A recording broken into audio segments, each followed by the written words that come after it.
வீட்டில் விசேஷத்துக்கான ஏற்பாடு எல்லாமே பண்ணிகிட்ருக்காங்க. அதை பார்த்து விஜய்க்கு ஒன்றுமே புரியல. காவேரி வீட்டில் என்ன நடக்குது ஒன்றும் புரியலையே, என்னென்னமோ எடுத்துகிட்டு போகிறாங்க, எதோ விசேஷமாக இருக்க மாதிரி இருக்குது.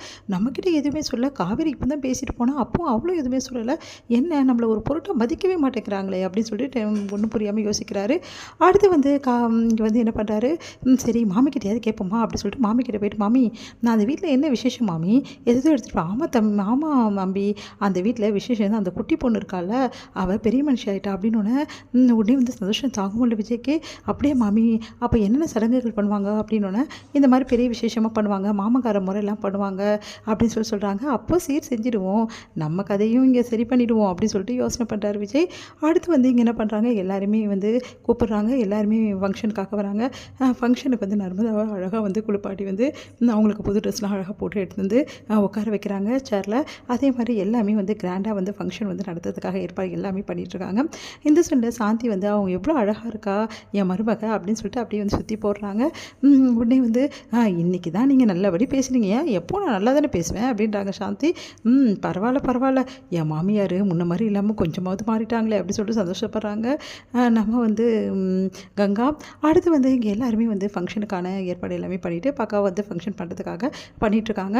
அப்போ ஒரே வந்து வெடி சத்தம் பயங்கரமாக பாட்டு சத்தம்லாம் கேட்குது. எல்லோரும் ஓடி போய் பார்க்குறாங்க. பார்த்தா விஜய் வந்து பேண்டு வாத்தியத்தோடு அவ்வளோ சூப்பராக வந்து டான்ஸ் ஆடிக்கிட்டே வந்து செமையாக வந்து நிறைய சீர்வரிசையெல்லாம் எடுத்துகிட்டு வராரு.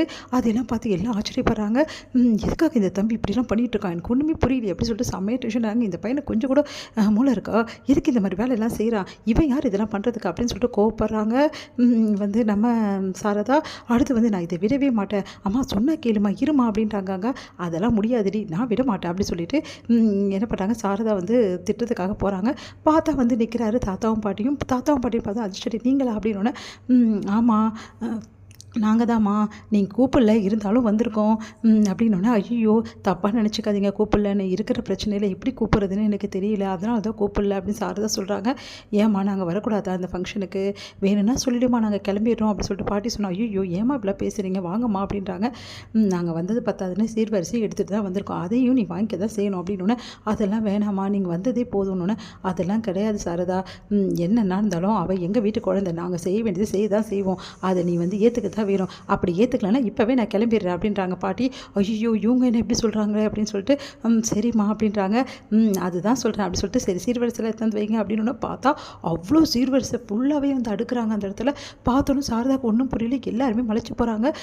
இவ்வளோ உங்களுக்கு வந்து சொந்தக்காரங்க இருக்காங்களா இந்த அளவு செய்கிறதுக்கு அப்படின்னு சொல்லிட்டு வந்து மாமியெல்லாம் கேட்குறாங்க. உடனே வந்து பார்த்துட்டு வந்து தாத்தா பாட்டி வந்து உடனே விஜய் எல்லாருமே பார்த்துட்டு ரொம்ப ஒன்றும் புரியாமல் மாமி முழிக்கிறாங்க. என்ன விஜயோட தாத்தா பாட்டியா, அப்போ இவங்க இதுக்கு இவ்வளோ சீர்வரிசை செய்யணும், இவங்களுக்கும் காவேரியோட குடும்பத்துக்கு என்ன சம்மந்தம், அப்போ விஜய்க்கும் காவேரியோட குடும்பத்துக்கு என்ன சம்மந்தம், ஒன்றும் புரியலையே அப்படின்னு சொல்லிட்டு யோசிச்சுட்டு இருக்காங்க மாமி. அடுத்து வந்து இங்கே என்ன பண்ணுறாரு, விஜய் வந்து செமையாக டான்ஸ் பண்ணிட்டு வந்துட்டு எல்லாரும் நிறுத்துங்க, இப்போ பேண்டு வாயுது எல்லாத்தையும் வைங்க அப்படின்னு சொல்லிட்டு செமையாக வந்து டான்ஸ் ஆடிட்டு இருக்காரு. அடுத்து வந்து என்ன ப்ரோ எல்லாருமே அமைதியாக இருக்கீங்க, வாங்க அப்படி டான்ஸ் போடுங்க அப்படின்னு சொல்லிட்டு கூப்பிடுறாரு. நிவினையும் குமரனையும் நிவினும் குமரனும் பயந்து போகிறாங்க. அதெல்லாம் ஒன்றும் வேணாம், என்ன ப்ரோ நீங்கள் நம்ம வந்து குழந்தையோட ஃபங்க்ஷனு, நம்ம வீட்டு பிள்ளையோட ஃபங்க்ஷனு, எப்படிலாம் பட்டையை கிளப்பணும், நீங்களும் எப்படி பண்ணுறீங்க, வந்து டான்ஸ் ஆடுங்க அப்படின்னோடனே எங்கே பூ பார்த்திங்க அப்படின்றாங்க நம்ம கங்கா. இல்லைங்க அதெல்லாம் வேணாங்க, சரி உங்களுக்கும் சேர்த்து நானே டான்ஸ் ஆடிடுறேன் அப்படி சொல்லிட்டு விஜய் டான்ஸ் ஆடிடுறாரு. அதெல்லாம் பார்த்துட்டு சாரதா செமையாக டென்ஷன் ஆகிறாங்க. எல்லாருமே அவங்கள பார்த்துட்டு இருக்காங்க. காவேரி ஐயோ இவர் என்ன பண்ணுறான்னு தெரியல, இப்படி பண்ணிட்டு இருக்காரு அப்படின்னு சொல்லிட்டு ஒன்றும் புரியாமல் யோசிக்கிறாங்க. ஃபங்க்ஷன் ஆரம்பிச்சிருந்தோன்னே விஜய் வராரு. விஜய் பார்த்துட்டோம் அப்படியே என்ன பண்ண தெரியாமல் சாரதா முடிக்கிறாங்க. அடுத்து வந்து எல்லோரும் நலங்கு வைக்கிறாங்க, விஜயும் நலங்கு வைக்கிறாரு.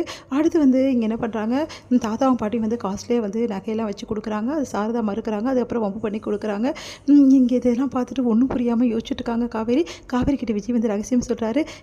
இவ்வளோ சீர்வரிசை ஏன் செஞ்சுருக்கோம் தெரியுமா, எதுக்கு, நர்மதாக்காக தானே, அதெல்லாம் ஒன்றும் கிடையாது காவேரி, ஒன்றை பொண்ணு கேட்க தான் நாங்கள் மெயினாக நிறைய சீர்வரிசை எடுத்து வந்திருக்கோம். எனது பொண்ணு கேட்க போகிறீங்களா, நீங்கள் என்ன சொல்கிறீங்க, ஆமாம் நீ தானே சொன்ன கல்யாணத்துக்கு மாப்பிள்ளை பார்க்க சொல்லியிருக்கேன்னு சொல்லிட்டு, அதனால தான் உனக்கு பொண்ணு கேட்குறதா முடிவு பண்ணிட்டேன்.